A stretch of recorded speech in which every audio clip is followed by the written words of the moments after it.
President Trump taking that military action against Syria without first going to Congress, something that Democratic Senator Tim Kaine has been arguing for years is necessary. The senator is a member of the Senate Armed Services and Foreign Relations Committees and joins me now from Capitol Hill.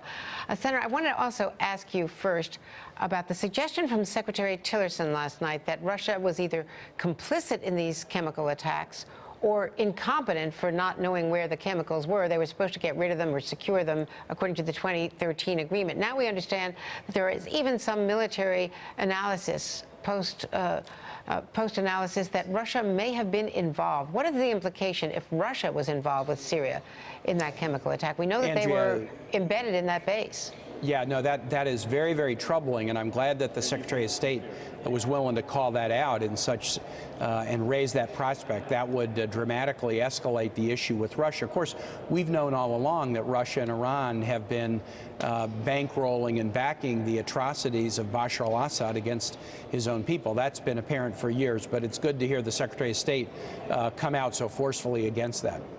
Well, it's also very interesting that we were told in a briefing from State Department officials that I'm going to Moscow next week to cover Tillerson's visit there, that he is going to raise issues basically saying future cooperation with this administration depends on whether you live up to international norms on Ukraine and on the Russia hacking and interference with the election, which, of course, you were on the ticket. So Secretary Tillerson is going to be acknowledging and confronting Vladimir Putin, if that meeting still takes place, with accusations that President Trump has not yet been willing to even acknowledge happened. Well, again, this was a source of conflict during Secretary Tillerson's hearings. We weren't hearing what we wanted to hear, Democrats or Republicans, sort of a full-throated willingness to condemn atrocities or activities by Russia. But the fact that he is going to raise these issues, I hope that he does. I think that's very, very important.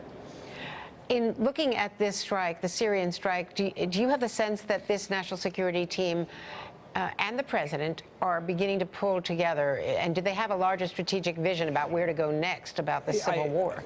I think you're seeing that. Look, the need to take action against Syria, against Bashar al-Assad for these atrocities is very, very potent. I mean, I voted to use military action against Syria for using chemical weapons against civilians in August of 2013, and these atrocities have been going on for years. So it's good to see the president sort of in 72 hours really do a dramatic switch from being silent or even an apologist for Bashar al-Assad to pointing out these atrocities. That's a good thing, and I do give credit to the team for doing it. You know, Andrea, though, that I have a separate issue. Even if this is the right thing to do, there is a right order to do it. And the 9/11 authorization that was passed after 2001 is about military action against terrorist groups. It's not about military action against a state. And so while the reason to take this step is, I think, laudable, and I voted for military action against Syria in August of 2013, the president didn't come to Congress about it. And it is really clear, if you're going to wage an offensive war as opposed to defending the U.S. from an imminent attack, you've got to get Congress on board. So I'm going to be as tough on the Trump administration about this as I was on the Obama administration. It's a new administration. It's a good time to sit down and talk about the growing U.S. military presence and combat activities all over the world and try to put it into a legal framework that has congressional approval. Are you also going to be tough on your own colleagues, Republican and Democratic, because there doesn't seem to be any will in Congress to take up this controversial issue? In some ways, it's more of a defalcation on our end than on the Article 2 branch. But here's the opportunity right now, Andrea. The White House has always, both the Bush, Obama, and now Trump administrations, at least maintained, though I might disagree, that the 9/11 authorization covered activity against non-state terrorist groups, the Taliban, Al-Qaeda, and ISIL. This is fundamentally different. This is an action against a nation, the nation of Syria.